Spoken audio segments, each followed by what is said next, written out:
Hello everyone, my name is Patcha and welcome back to another episode of Raven Creek Park here in our little petting zoo area, Raven Ranch. And as you can already guess from the title and maybe also from the intro sequence, today we are gonna build for the Hill Radnor Sheep. I hope I got the order of words right. I always confuse it with Radnor Hill Sheep. I don't know why, because for me it makes more sense to name the name of the hill before the hill itself. But yeah, we are gonna build for that sheep today, and we are also building, I think, the so far, and for that also only walk-through petting area in that section of our zoo. So the only area where the guests can enter and also interact with the animals, with the new petting zoo feature, petting zoo mechanic that the last update 1.21 I think it was brought to us, together with, of course, this DLC. And I don't know yet, as I said, maybe the only feature of that section, only petting zoo feature of that area here. I don't know yet if I will do it for the donkey. You have to let me know if there is such thing as donkey petting areas in American zoos, especially for normal sized donkeys, and not for miniature donkeys, stuff like that, but for normal sized donkeys, or if it is maybe too dangerous to interact with them. But yeah, today we are not talking donkeys, today we are talking sheep, and I already talked about it weeks ago in my showcase of the whole DLC, that I really am fan of the Hill Radnor Sheep. I think it is one of my favorite animals from this DLC. Not because it has a lot of color variation stuff like that, or cool animations, because it doesn't have any color variations as far as I know, or cool animations. It's apart from all the usual hoofstock animations, but because I really love the model of this animal. It is one of the best models they did. The texture, the fur texture, or should I say wool texture of these animals are fantastic, and Frontier really outdid themselves here with creating this very generic sheep that it is for us in the game. And I could say generic sheep, but actually they are a very rare breed, and from what I saw and what I read, they also are a very endangered breed in the wild now, in the domesticated breed area, so to say. So there are problems with keeping this breed alive, with having enough specimens of this breed to keep it alive, to keep it not extinct, extinct. I don't know what's the other opposite is of extinct, but yeah, and there are many attempts to preserving this breed, similar to the pig species that we also got, the Tamworth pig that we also got in this DLC, a very rare English breed of sheep, stemming from, I think it is Wales, actually, which of course makes sense. Wales is the country of sheep, as probably all European fellows in the comments or in the chat, not in the chat, all of my visitors, of course, will know. But yeah, it's a very simple enclosure that we built today. Nothing very too special. As I said, it's a walkthrough enclosure, so there is not crazy anything with hills or tunnels, stuff like that. It has to be functional also for the guests, and so that is why it's a bit of a more simple enclosure. At the moment, we are building, I think it's called a manger, or a feeding stand, for the sheep to feed on. Of course, it's not functional in game, but for the looks of it, I think this is something that is very classical of a farm area, of a barnyard, of a ranch, having these feeding stands for your animals to feed on hay and stuff like that. And because it's also back to that point, because it is such a simple build actually, because we also don't have to do much for the indoor area. We just will copy around the one we created last week for the alpine goat. We will just copy that over for the sheep because it basically functions the same. I also decided to work a little bit later in this video on the plaza, on the entrance plaza of this area. So the area that you reach when you come in and that you will visit again when you leave this area. I will also work a little bit of that. Using an amazing tractor creation and a tractor made of in-game pieces from Captain Callum. He does amazing things for creating vehicles and other objects that you can use in backstage and stuff like that. I don't know what the right word for it was at the moment. And I use this tractor, kind of like the defunct tractor. Also, he said in his description that it is an old-timer model of a tractor. So it really fits well. So they brought this in just to show what farm equipment people use on real farm areas to plow the fields and care for the animals, stuff like that. And we will also create, which you will later see, a wild meadow, a wild grassy meadow with wild flowers, so that native insects and bees can get some habitable space there and can live there. And you can, maybe I will later also add, it's not in this video, but maybe I will later add some education signs, maybe an insect hotel, stuff like that I could also imagine in that area. So to teach kids also about the importance of wild meadows, about grassy areas in your domesticated farm areas, to also care for wild animals also. We also have, of course, all the hedges around this area, which also provide space and safety for wild animals. But we really have not only to focus on the farm animals here, but also on the wild animals. As I said, the indoor area is the same as for the goats here, so you just copy stuff around, and of course this will also be included once I upload the fully finished barn area. You have to tell me if you also want to have all the stalls and stables inside that barn area, or if you want to just have your empty shell basically with all the doors, windows and stuff like that, and you then want to create your own farming areas or your own stables and storage space in there. Let me know in the comments what type of variant you want, or if you want to have both variants, but one with the stables and one without everything, then I can upload both versions to the workshop and you can pick and choose whatever you like. This area over here that we are now decorating with some plants already is basically like an area where the animals can go to if they don't want to act with the people. And that's, I think, something very important that we have to keep in mind if you're building petting zoo areas, that you also always need an area where the animals can get into and where the guests can't reach them. So if they don't want to be pet, if they don't want to interact with the visitors, they can go to this area. And you should make sure that the guests can't reach it, that the guests know that this area is off a limit, and that only staff and keepers and stuff like that can go to this area. And the gate through this area is a little bit big, and people could definitely go through it, but this is because the habitat gate is actually in that section behind there, so I had to make this entrance a little bit bigger so that the keeper can go through.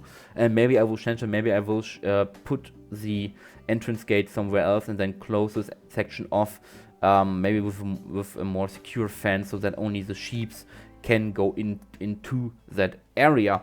Now we are just doing some little decorations here, like these tree covers, so the sheep don't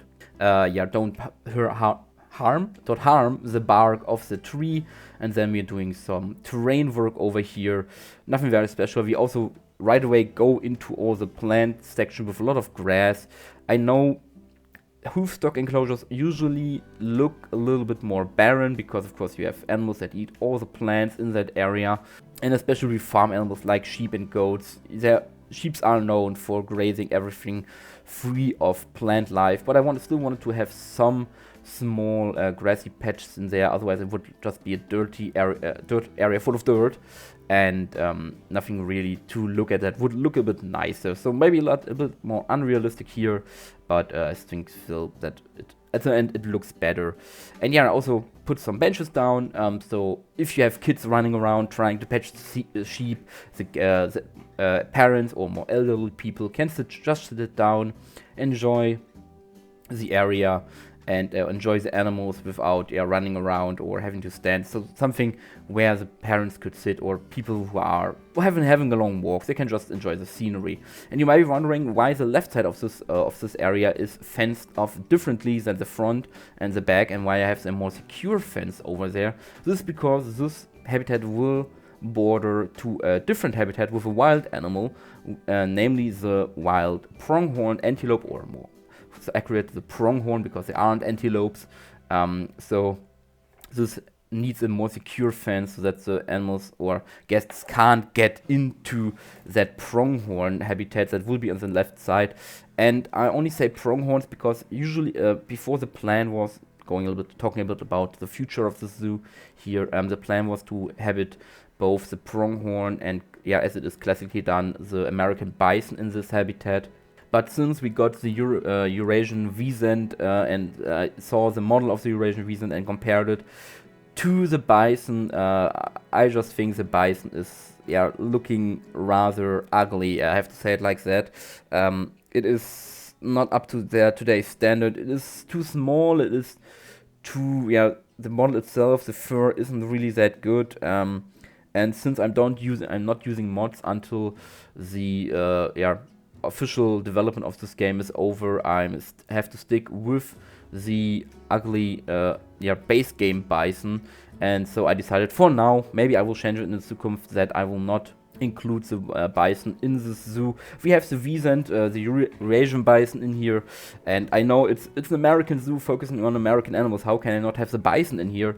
But I know I just don't feel right with having the bison in here and with comparing it or having it next to animals that looked 10 times better. I mean, the pronghorn is also not a beauty in itself, but it is still doing very good in comparison to other animals like the lion, the orangutan, or the American bison. And that's why it will only be a pronghorn habitat. Maybe with a cool spin, maybe we have some prairie dogs also in here, which also would kind of fit the children's zoo area, but I have to think that concept is still in the future, and I haven't really planned for it right now, and I have no ideas here. But at the moment we are building a little of a barrier for this wild meadow area, and as you see here, this is a tractor made by Captain Callum. Really cool. It will not stay there, it will later move to a different spot.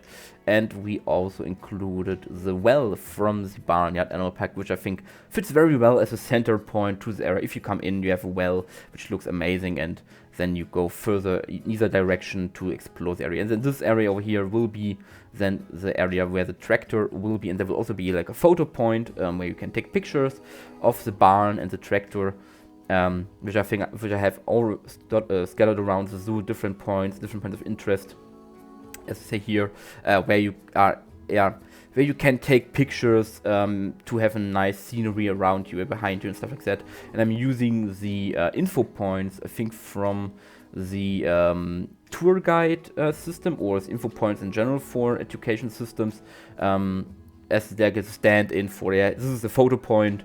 Here you can take a picture and you will see them all around the zoo, and okay, there is a nice, you have a nice scenery around you, where you can take awesome pictures. And focusing now on the wild meadows over here, a lot of course, wild grasses and plants, and we also add some nice flowers around it, so that bees and other insects that pollinate flowers can have a lot of stuff to do. And maybe I will add also, my first thought was to add like a beekeeper hut and some, what are they called in English? Beehives. They're called beehives. If they're man-made, I know the wild ones are called beehives, but if it's a man-made called a beehive, I don't know.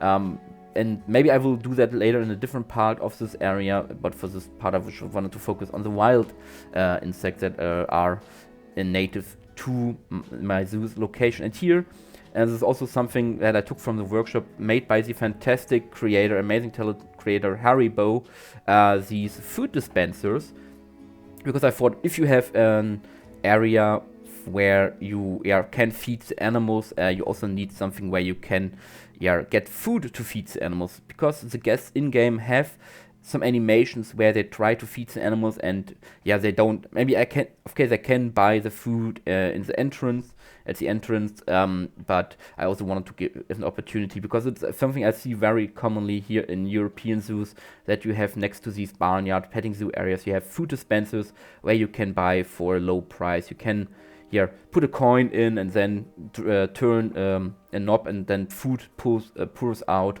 from this dispenser, and you can put your hand under it and catch the food, and then you can go on feeding the animal, and you only get a small amount so that animals don't get overfed if hundreds of people try to feed them. I think this is something which is very cool and interactive also for the guests. Of course, it's not working in game, but just for the idea of doing it. And we're also building this little cover over here, so even if it rains, the mechanical stuff doesn't get destroyed, doesn't get hurt by the rain, and also people have a little of cover to buy their food for the animals. But yeah, this is already it. We are already at the end of this speed build, of me rambling during this speed build over here, and now we will get to the end and then also to the real-time showcase of the finished area, which I think turned out really, really well. So stick to the end and see how everything now looks finished and in its totality. So thank you for listening so far.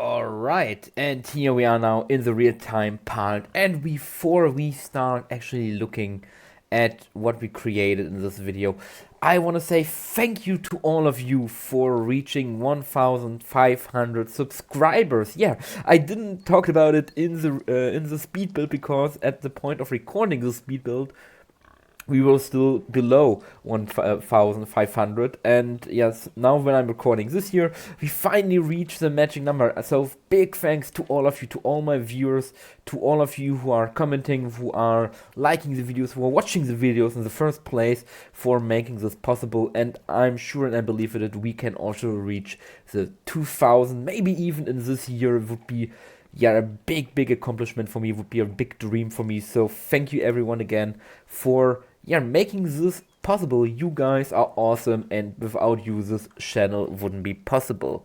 But back to the zoo of this episode, the zoo part. We are here standing in front of the entrance of the Raven Ranch, of course.